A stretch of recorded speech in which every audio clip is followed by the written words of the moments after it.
and we'll go.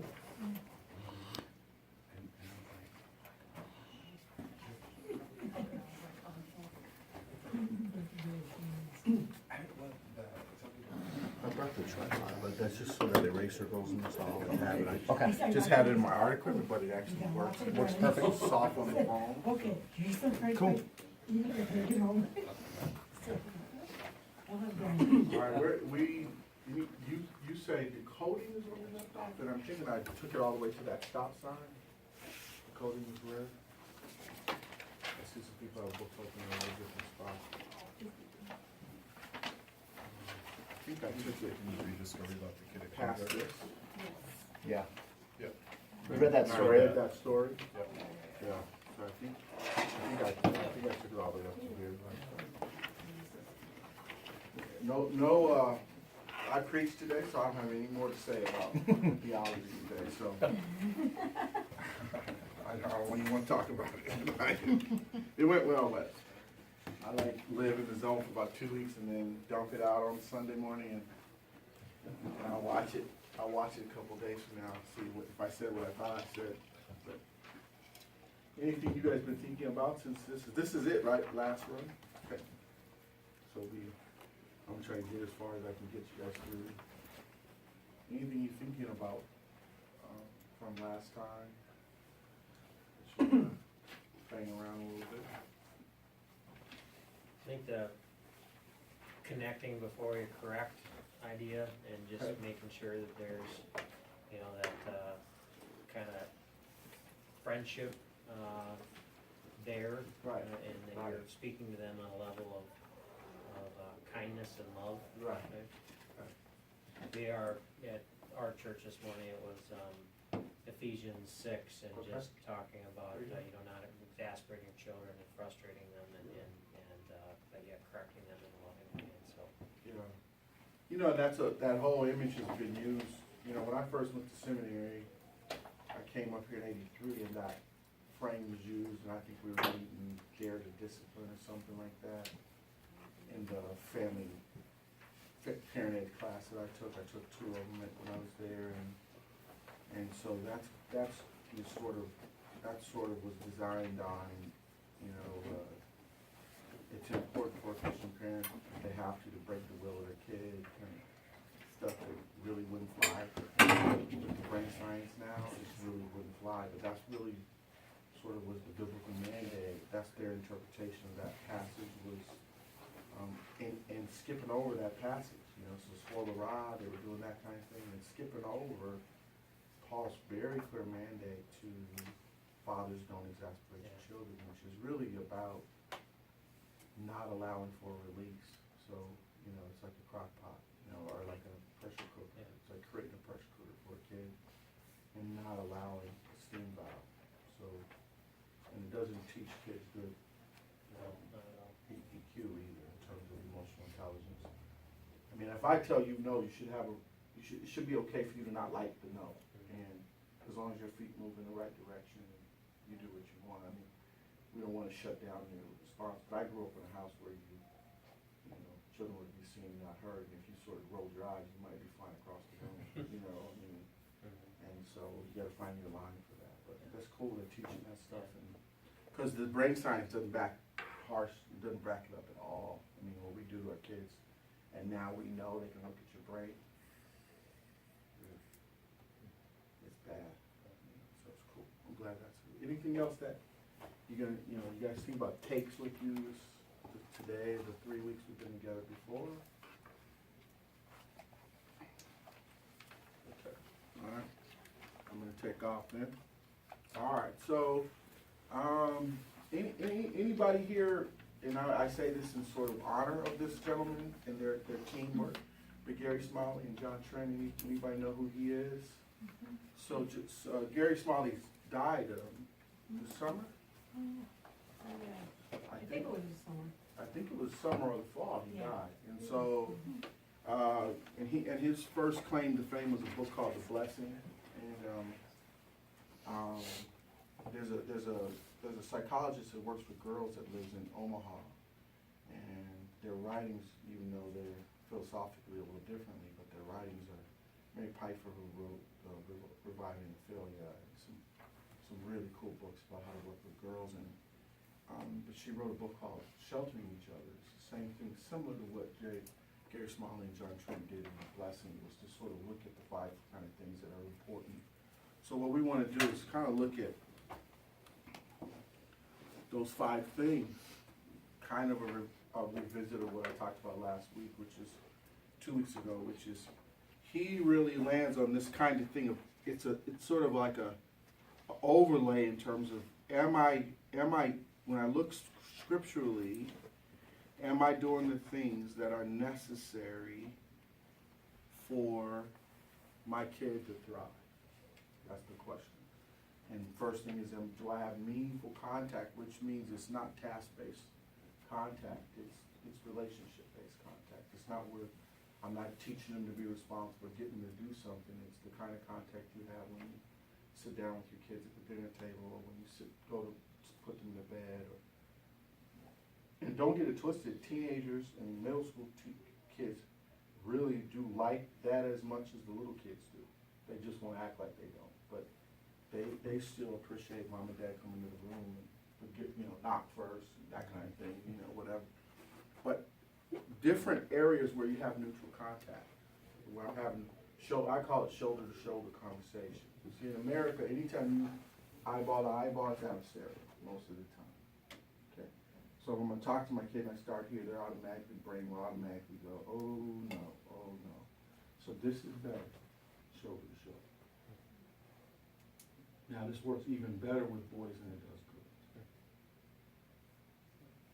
So boys do better when mom comes here than if mom comes here. And girls do better here. But girls tend to, when they hit middle school or high school, boys tend to go underground and girls tend to fight their way through things. So the way they stay in contact is this, fighting with you emotionally, and that's how they stay in contact with you, but still develop their own autonomy. Boys say their autonomy is I'm out, go underground. And so you have to figure out a different way to create meaningful contact.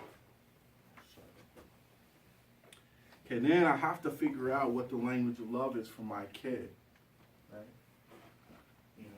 What kinds of things get through to my kid? Is it compliments? Is it special time? Is it acts of service? What is the particular kind of kid that I have?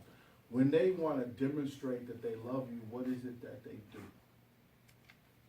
You got some kids who are word kids. You got some kids who are act kids. You got some kids who are proximity kids. I have 3 daughters. They all have different things.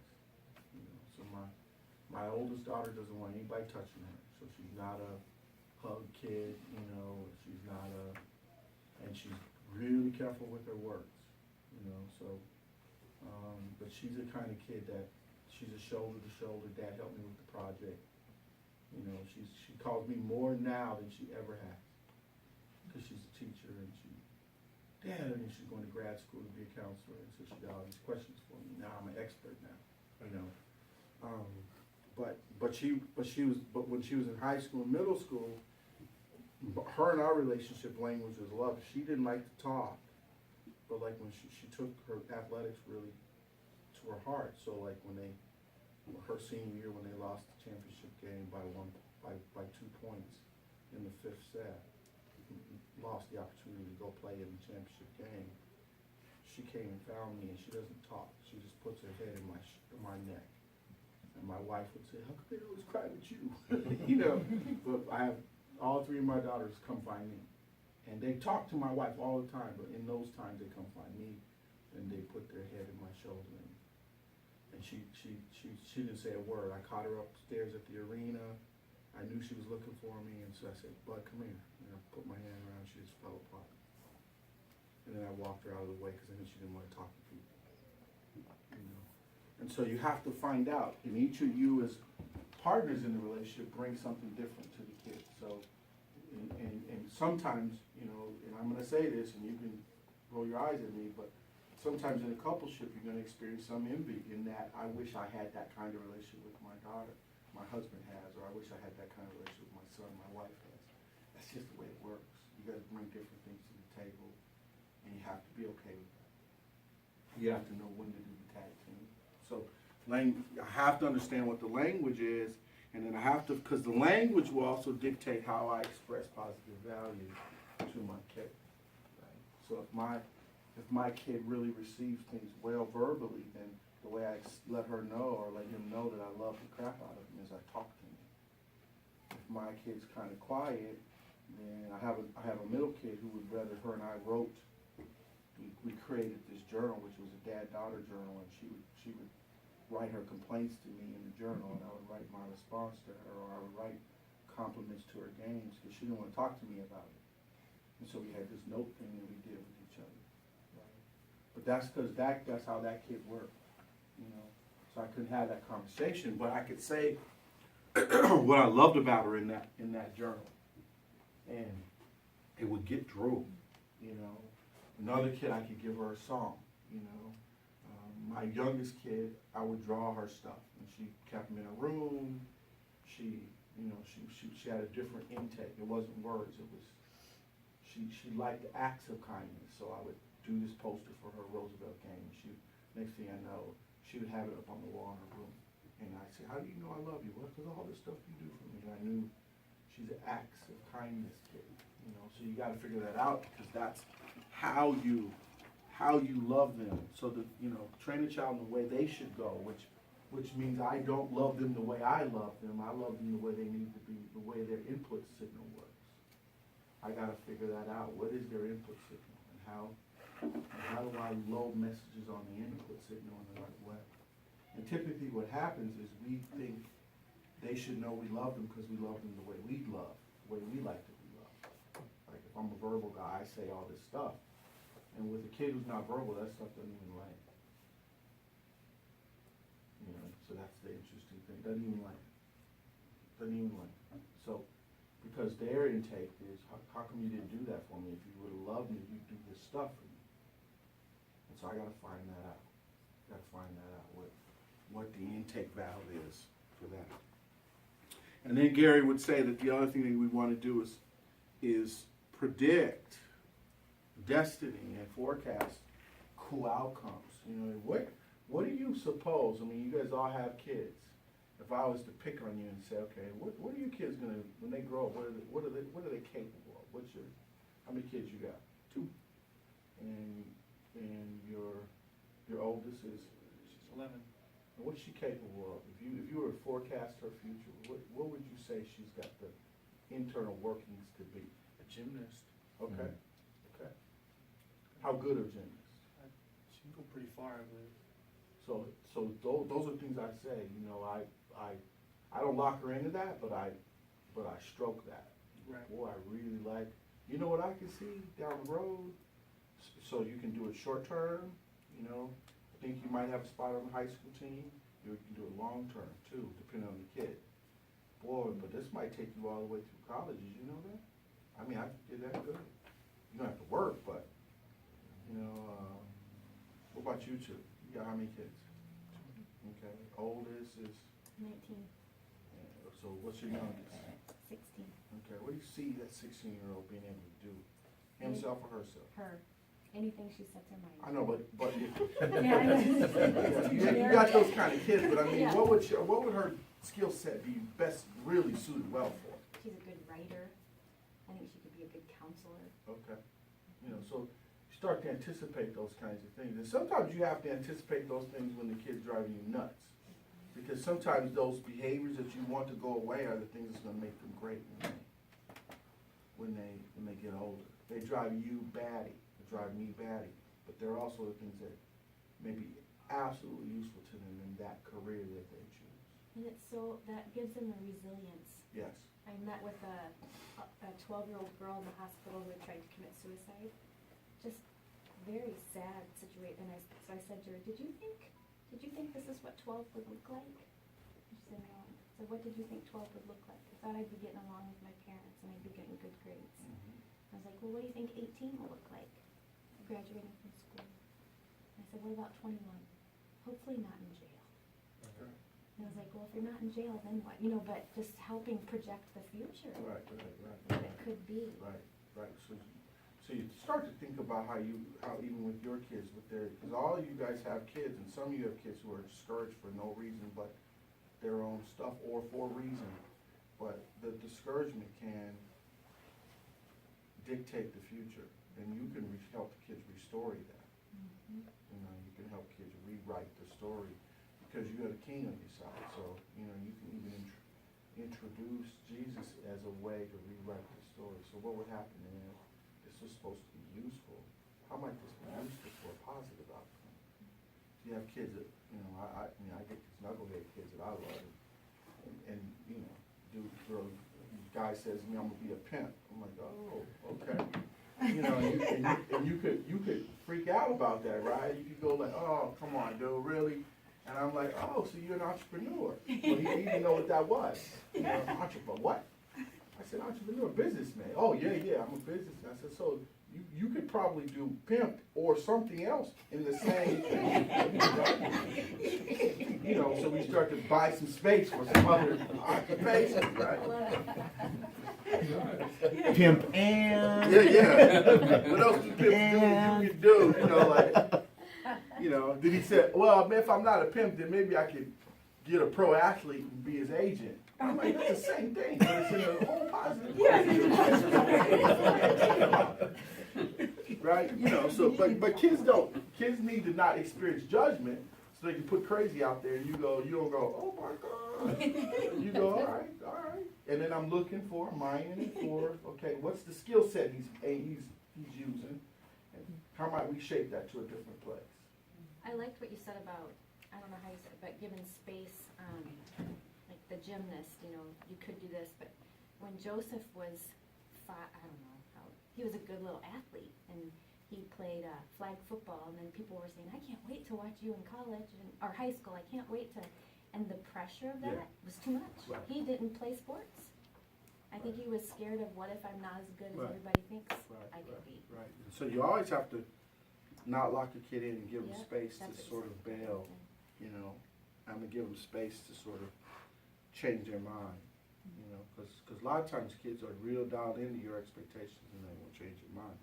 So, and then being radically committed to all the above and radically committed to all the above in terms of time and space. So it's, you know, you say, well, I can't add one more thing to my schedule. Well, I say pay me now or pay me later.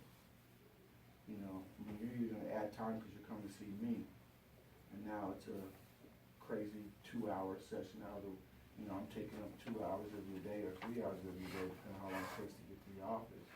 Or you can put that time in now, you know, and start to build in this space where you bless your kids with your presence. You know, even with the ugliest kids, I need to structure it right and appropriately, but I also need to nurture. I need to be a blessing to this kid as well. You know, kids do better with joy than they do negativity. Our brains are wired biblically for joy. Right? And so it's just the way it works.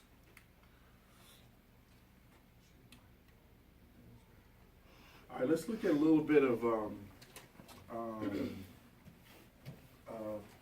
parenting philosophy. Now, my motif is that I grew up in the '60s, so I can't get away from slave motifs and racism and that kind of thing. So just humor me, okay? Just humor me.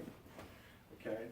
So what I do is I'm going to contrast two different models. The first model I'm going to ask you to look at is, and the graphs sort of start out the same.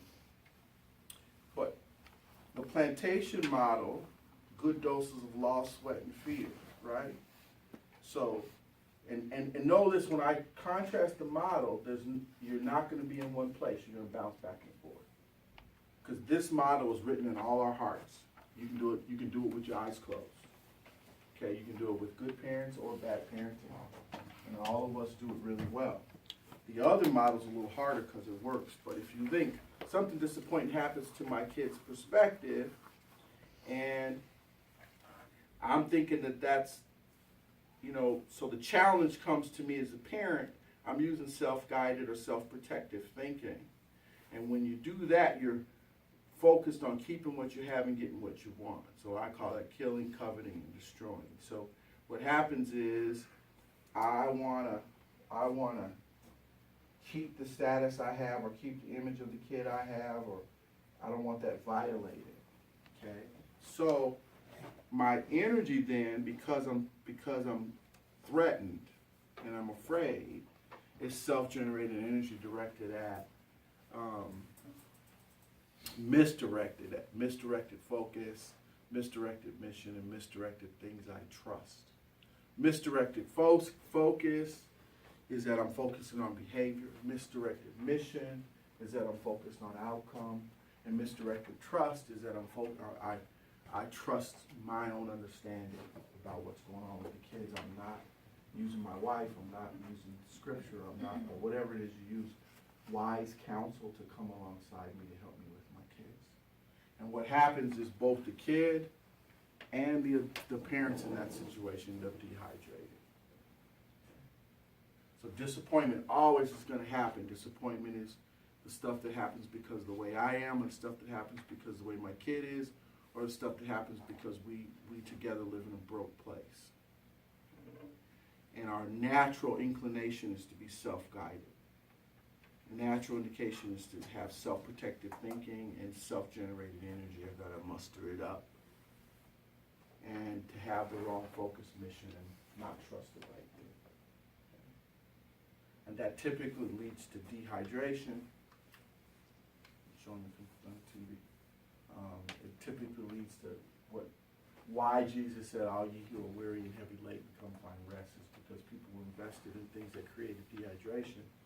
And so Jesus come and say, "I got something else," and people are like, "Dude, for real, we've been waiting. Let's do this," because most of us are dehydrated.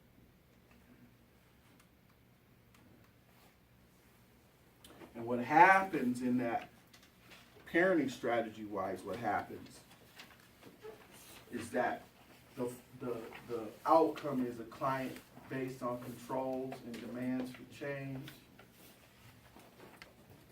So you can see the energy. The energy is plantation management energy.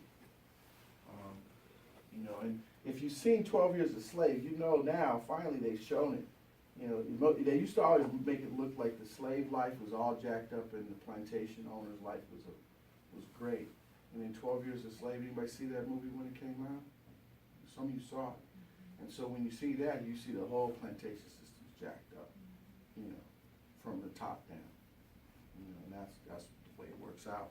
And that's what happens when I invest in punishment and screaming at people and derogatory treatment of people and shaming and silent treatment and expulsion, kicking kids out and sending them to their room by themselves. And when I'm invested in those kinds of sort of shunning behaviors, then what happens is you get a different kind of energy. Do you see? On the previous slide, what is the covet?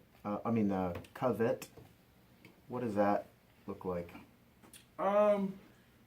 Well, because I think the Ten Commandments is interesting in terms of the order, right? And so coveting is one of the last things in there listed.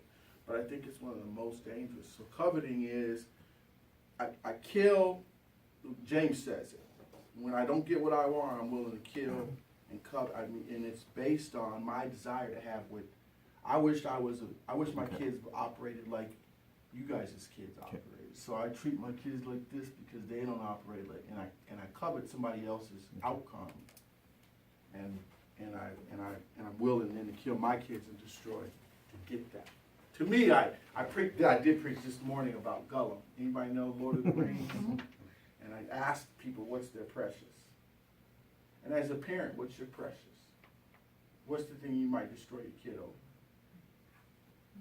What's the violation that they could do that you might destroy them over because you believe it's that important? I just think we all have a precious. We all have something that, she comes home, you come home from work, and steam's coming out her ears as fast as you can talk to her, and the precious has been violated. And she's saying, "You ready to go talk to your kid? I'm gonna kill her, or Kim, or whatever." And so that's what happens.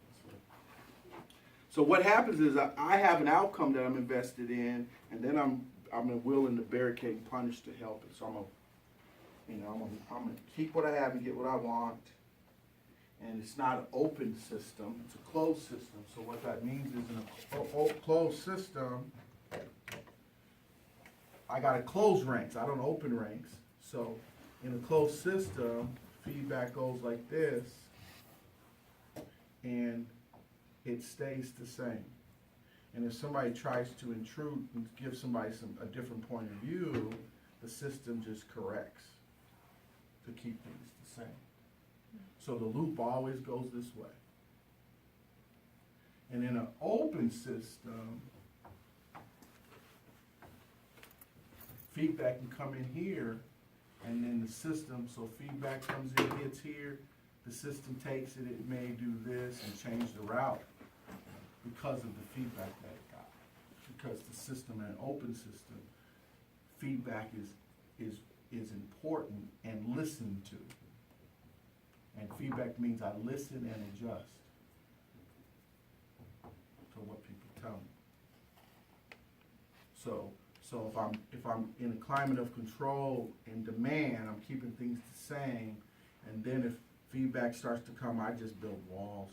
I build whitewash walls, make them look strong, so I can keep the system the same. We always do it this way. How dare you want to change? My kid always gets A's, all that kind of stuff, right? There's no variability that happens in the system, right? So what ends up happening is hypocrisy. That's it creates actor and actresses performing. And what happens is I get good at this, looking at the Hyatts, and my name is J.C. Hyatt, and I smile, and then I do stuff. I live an actor's life and an offstage life. I have an onstage life and an offstage life. Okay? And we're prone to this anyway, so it's not so much a function of anybody's parenting style. We're prone to this life. That's the way we live it. That's the way we live it.